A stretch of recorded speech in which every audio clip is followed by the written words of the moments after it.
Aujourd'hui, salut tout le monde, aujourd'hui la température de la maison. Alors vous voyez, j'ai mis le, qu'on appelle ça, le truc qui fait fonctionner les chauffages à 14,5 degrés. Quand il fait 14,5 degrés, ça démarre. Donc vous me direz, c'est pas très chaud, mais même là, je suis à 115 euros par mois d'EDF. Donc c'est pour ça que je voulais faire des économies. Tout le monde dit, ouais, il faut baisser le chauffage. Oui, allô, bonjour monsieur Kozik. Alors en fait, vous mettez trop fort. Ah bah écoutez, je vais baisser un peu le chauffage alors.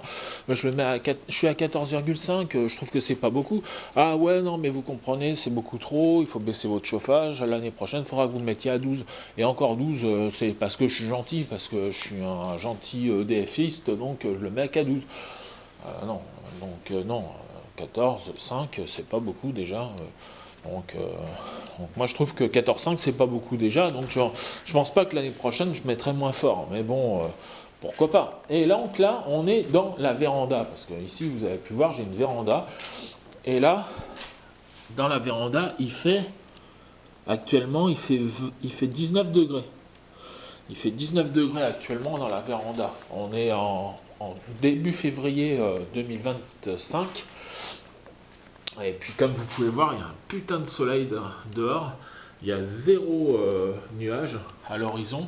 Donc résultat, il fait beau. Et quand il fait beau comme ça, eh ben, j'ouvre les fenêtres de la véranda qui donnent dans la maison.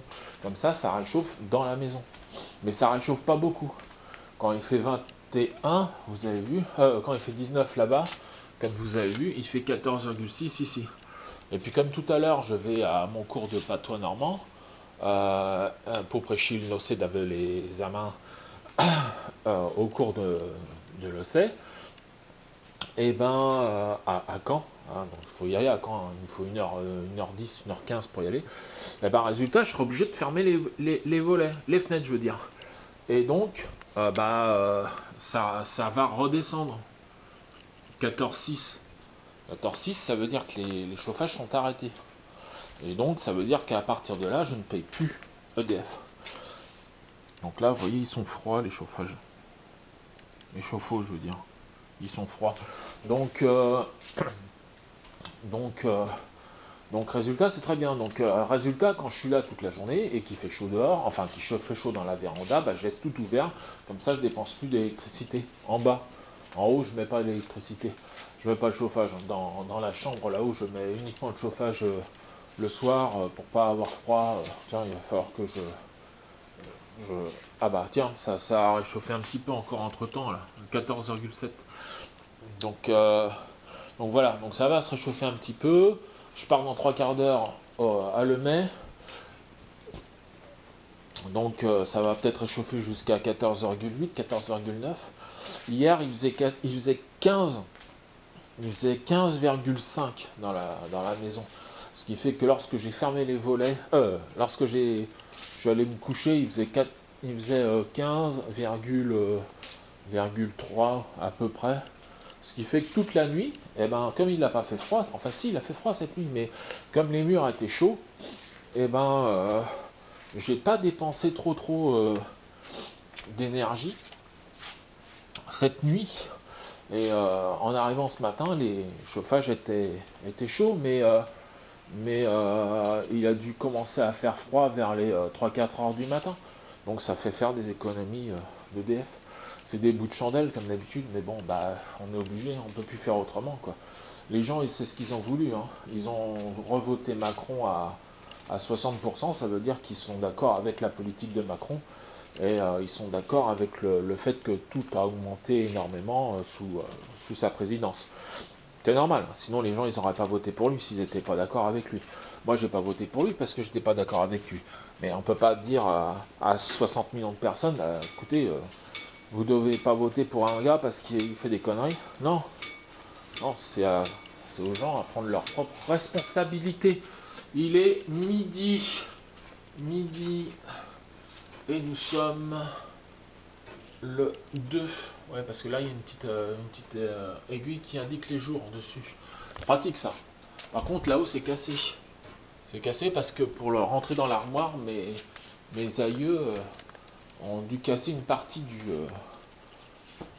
partie de ça, et ça c'est dommage. Bah, elle est vieille cette horloge, c'est papa qui me l'a donnée. Elle appartient à ma famille du côté de mon père depuis 200 ans, 150, 200 ans. Donc la petite là, on l'avait eu à Villerville en 79, quand mes parents ils avaient acheté la maison. Et finalement, je l'ai gardée, je l'ai fait réparer, ça m'avait coûté une blinde. Mais elle retarde de 2 minutes par jour, sauf quand il fait 14,4, 14,5, elle retarde plus. Puis celle-là, pareil, elle retarde pas. Elle retarde pas quand il fait 14,5. C'est leur température idéale. Quand il fait trop chaud, quand il fait 20 l'été, elle retarde. Elle retarde de 2 minutes et demie. Et elle retarde de 1 minute par jour. Je le vois parce que j'ai un four qui me donne la température, qui me donne l'heure. Puis j'ai une autre horloge là, que j'ai depuis des années, qui me donne l'heure dans la cuisine aussi. J'ai mon téléphone portable qui me donne l'heure, et puis quand j'allume l'ordinateur, il y a l'ordinateur qui me donne l'heure aussi. Elle sonne 2 fois, à l'heure pile elle sonne 2 fois. Mais vous pouvez voir, c'est truqué parce qu'en fait, là je suis pile poil en face. Elle sonne à -1 et elle sonne à 1. Et elle sonne elle sonne aussi aux heures et aux demi-heures. Mais elle sonne qu'une fois elle, par contre. Voilà. Voilà, c'était les, euh, les pensées du jour. Asve.